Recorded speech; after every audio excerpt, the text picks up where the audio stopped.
Hello everyone, welcome to Resonant News. Today we're going to introduce you to some of the lesser known operations of Indian military intelligence and to the legends of MI, whose names still run a chill down the spine of Pakistan's spy agency ISI and to corrupt politicians. We'll also show you how MI has survived repeated onslaught of the enemy within. We call it the Hammam. Stay with me.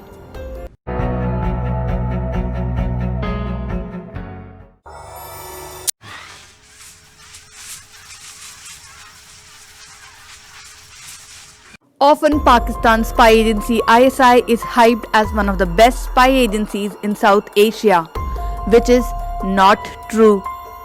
India's military intelligence is a bigger beast and more capable in comparison. MI, along with other spy agencies, is the first line of defense of India. But often we only hear about their failures and not their consistent successes at thwarting attacks within India. In the month of June this year, units of MI had carried out two different operations. One was called Desert Chase and the other was called Operation Reverse Osmosis. Operation Desert Chase was carried out in Rajasthan, where two ISI informers were arrested by MI for giving information on ORBAT, which is Order of Battle, Composition and Order of Military Fighting Formation. One of the informer was trapped by ISI using the oldest trick in the book called honey trapping. On the other hand, Operation Reverse Osmosis was carried out in Delhi when two Pakistani diplomats who were undercover ISI officers were exposed in a sting operation where they were caught spying. Soon the diplomats were declared persona non grata and deported to Pakistan. This is reminiscent of an old operation carried out at least 2 decades ago by military intelligence, when an ISI officer from Pak High Commission in search of information on India's newly formed air defense was fooled by MI. The ISI officer had assumed that he had trapped a soldier from AD, Air Defense, when in reality the soldier was from Army Dental Corps. MI had successfully carried out a reverse disinformation campaign against ISI by misleading it, and funnily enough, MI also made ISI fund an operation against itself. This turned out to be a huge embarrassment for ISI, and the ISI officer from Pakistan High Commission in Delhi was declared persona non grata. But not every operation of MI is so light-hearted.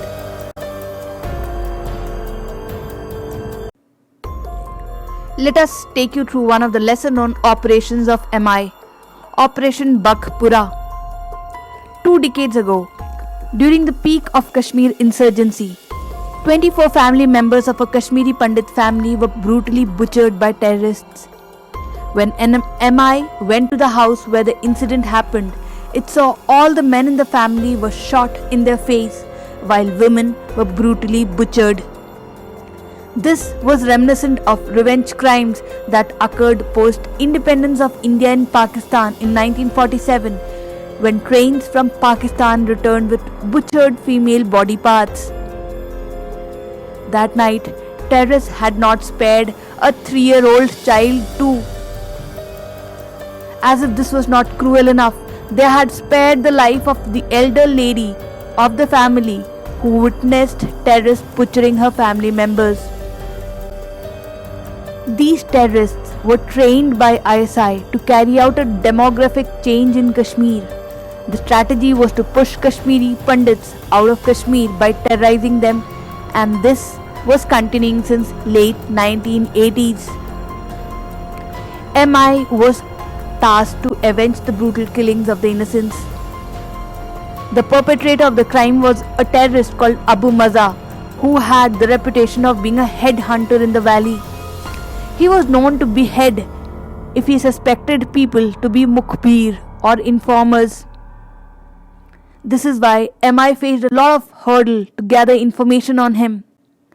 Finally, MI traced him to a family where he was sexually abusing 3 sisters. MI laid its trap, and when Abu Maza visited the house again, he was taken down in an encounter by the soldiers of 10 Para SF.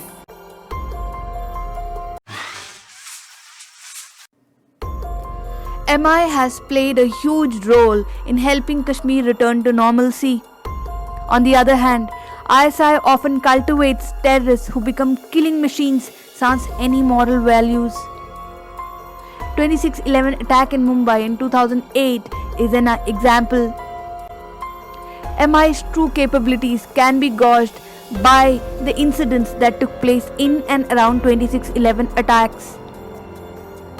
After the Mumbai attacks took place in 2008, General Deepak Kapoor, then Chief of Army Staff of Indian Army and later his successor General VK Singh, decided to dedicate a special unit with 40 members to counter ISI's nefarious designs on Indian soil. The MI unit so formed was called TSD, Technical Support Division, and it was led by MI officer Colonel Hani Bakshi. Don't go by TSD's name, it was a misnomer. There was nothing technical about TSD. TSD's purpose was to gather HUMINT. HUMINT means information generated through human informers. The unit was kept low profile, but its achievements in a short span of 2 years between 2009 and 2011 will shock you. TSD carried out 8 covert operations in enemy territory. It had tracked down Hafiz Saeed in Pakistan, leader of Lashkar-e-Toiba and mastermind of Mumbai terror attacks. TSD had him on their crosshair, while it had also been keeping a close watch over activities of terrorists like Syed Salahuddin, leader of terrorist organization Hizbul Mujahideen.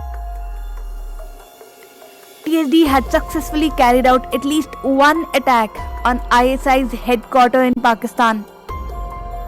It had been effective in rendering Border Action Team (BAT) of Pakistani Army ineffective along the LOC. BAT is a notorious group which comprises of Pak soldiers and trained terrorists who infiltrate into India. TSD gave sleepless nights to ISI and its sleeper cells in India. It had also waged information war against pro-Pakistani organizations within India by preparing videos of atrocities faced by locals at the hands of Pakistan Army in Pakistan-occupied Kashmir or POK. This was in 2010 when not many were aware of information warfare. A special unit so capable was dismantled overnight by UPA government.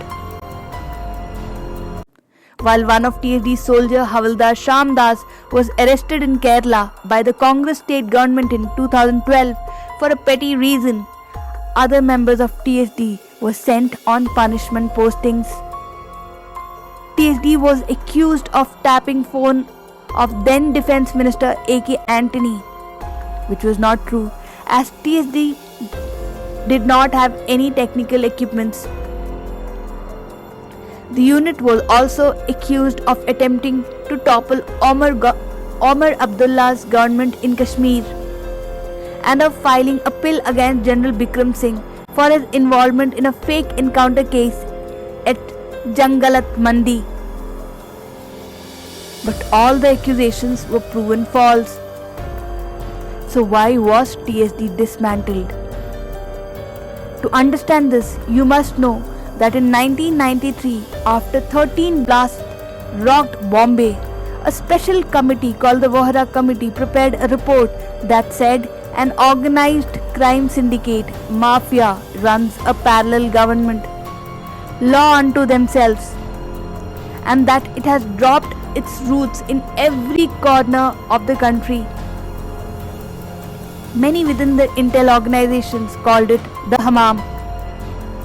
Hammam had members from all walks of life, be it politicians, actors from Bollywood or government functionaries.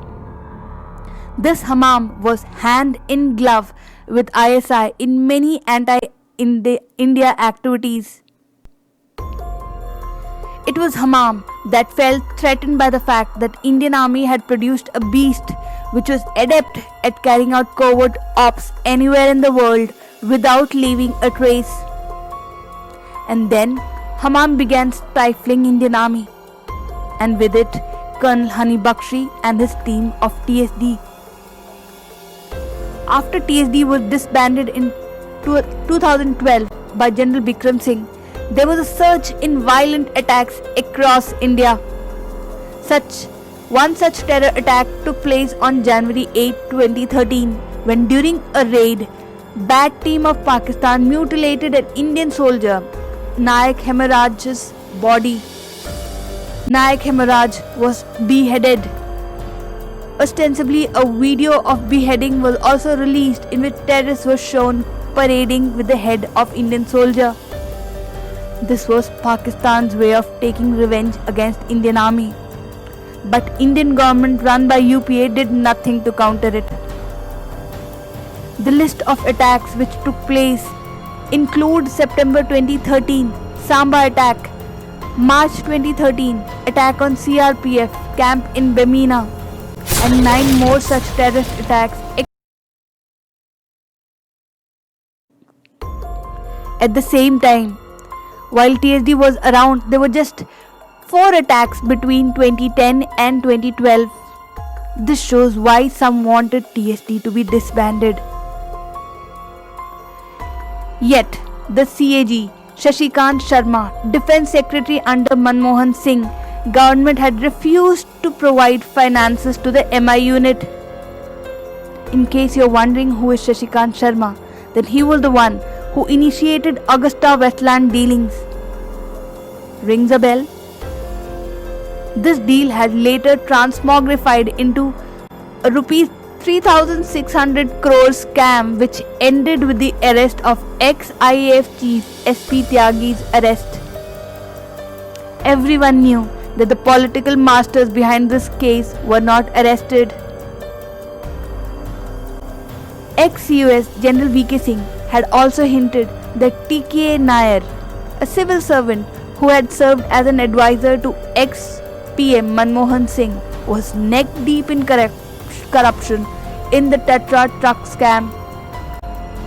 With so many dark secrets out under UPA government, not just General VK Singh, a honest chief of Indian Army, was sullied and dishonored, but the special unit which he had created as TSD, led by efficient MI officer Colonel Hani Bakshi, was disbanded.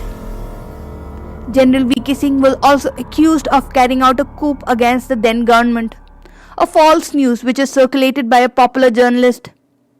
It is said that the false news originated from the then IB chief Nechal Sandhu's office. Nechal Sandhu was very close to the ex-PM Manmohan Singh.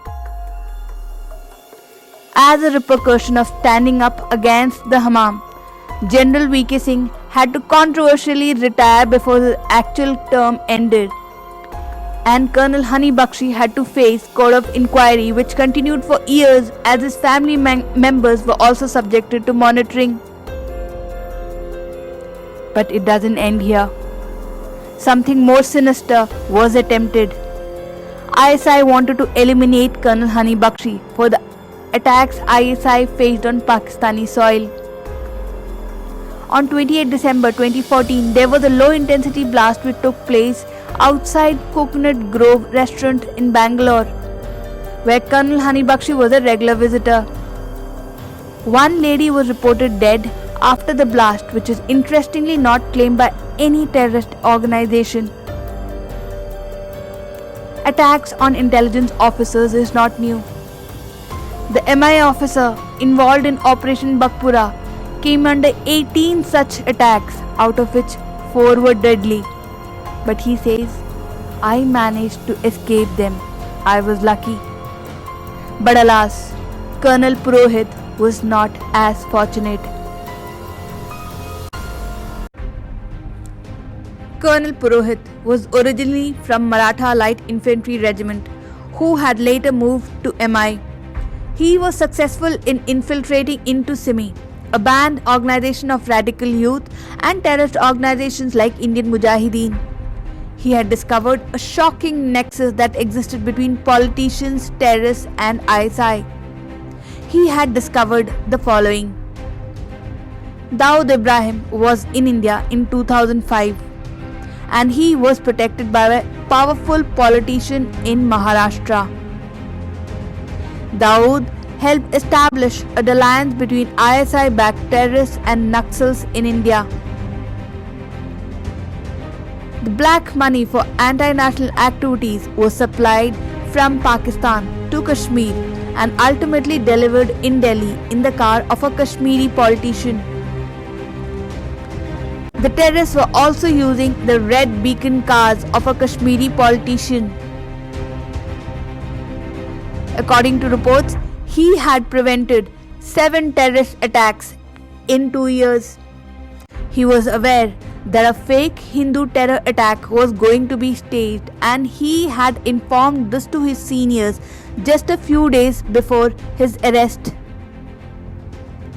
26/11 attacks of 2008 in Mumbai were to be originally called a Hindu terror attack, but thankfully Tukaram Omble captured Ajmal Kasab at the cost of his life and watered down ISI's efforts to create a narrative of fake Hindu terror.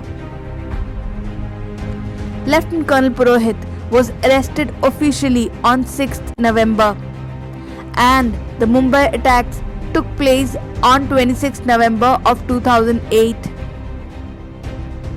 Had anyone in the higher echelon acted on Colonel Purohit or MI's report, the attack could have been thwarted. But the truth is, many within the system wanted to set the narrative of Hindu terror. This is why the blame of Malegaon blast, which took place in September 2008, was put on Lieutenant Colonel Purohit and Sadhvi Pragya. After his arrest, he was tortured by hanging him upside down, stripped, threatened, coerced to take the blame of Samjhota blast in 2007 and Malegaon blast in 2008. This was done by cops from ATS Maharashtra and cops from Hyderabad and Haryana. ATS was also caught red-handed planting fake evidence in the house of one of the co-accused, Chaturvedi.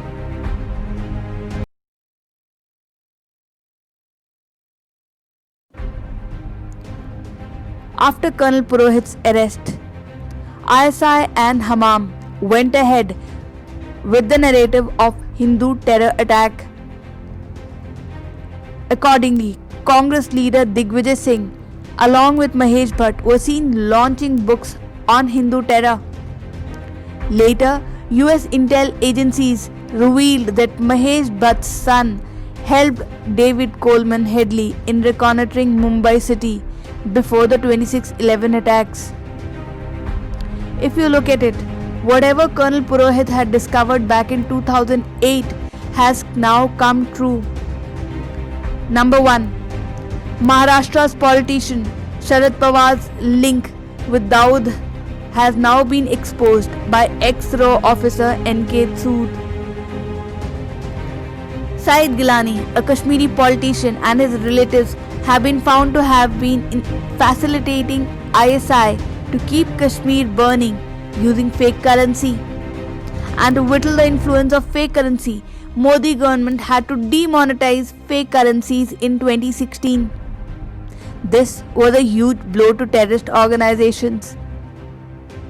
Number 3.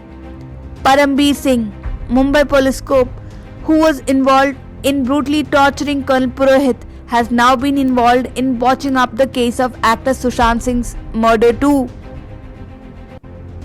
Number 4. The ISI Naxal nexus was formed by Dawood because China wanted Pakistan to cooperate with them to destabilize India. From anti-CA protests to many bomb blasts in the past have had the fingerprints of both Pakistani spy agency ISI and China-backed Colonel Purohit. In his letter to ex-PM Manmohan Singh, hinted that President incumbent of Indian National Congress, Mrs. Sonia Gandhi, had politicized his case. But the words which were in ink in the letter were cut and corrected with a pencil as Indian Political Party instead of Indian National Congress. His repeated requests and letters to the PM and Home Minister fell on deaf ears. Why is one surprised? This was a PM whose daughter apparently received scholarship to Canada through a Pak-backed bank called BCCI and had no qualm in planning to give away Siachen to Pakistan. A former RAW head, Colonel RSN Singh, had said that there is enough material on hand to suggest that politicians are being blackmailed as they share close ties with Hawala operators who are under the control of ISI. And the RAW officer was not joking. In all his letters, Colonel Purohit had repeatedly stated a fact that there was an attempt by members within UPA to create an abyss between Hindus and Muslims. China, Pakistan, Indian National Congress clearly seem to have worked hand in hand to destabilize India by inserting wedge of communal hatred between different communities. Those were days when MI, despite its capabilities, had to surrender to the enemy due to corrupt political leaders who headed the nation. But MI is a bigger beast today, and ISI is no match. Intelligence units across the country have managed to whittle down ISI's influence within India. In 2018, MI unit from Chandigarh snapped the backbone of ISI Hawala network worth rupees 2,500 crores in Punjab. But no, you won't find the mention of this operation in mainstream media houses, most of which are either controlled by China or ISI, as recent reports have proved. India's enemies have incessantly been trying to exploit the fault lines that exist in the Indian democracy. One such attempt was the attack terrorist organization had planned at Jama Masjid Mosque in Delhi during the 26th January parade in 2019. But military intelligence of India managed to thwart the attack in time, and once again India's enemies and their plans bit the dust. Be it anti-CA protests or Galwan flare-up between India and China, intel agencies had warned the administration in advance. There are hundreds of such attacks which MI, along with other agencies, have been thwarting incessantly. This is India's first line of defense, which has kept India's enemies on tenterhooks. But there's a Hammam within the country which wants to destabilize India. General Bipin Rawat was right in calling this the 2.5 front. China, Pakistan. From the latest operation to the oldest, MI has consistently proven itself to be one of the best int agencies in the world. It is reassuring to know that they guard us as we sleep peacefully in our homes. If you liked the video, do not forget to give us a like and to subscribe to our channel. You can also show your support by sharing it with others. Go ahead and watch other videos from our playlist. Keep watching more such videos in this channel. We are Resonant News.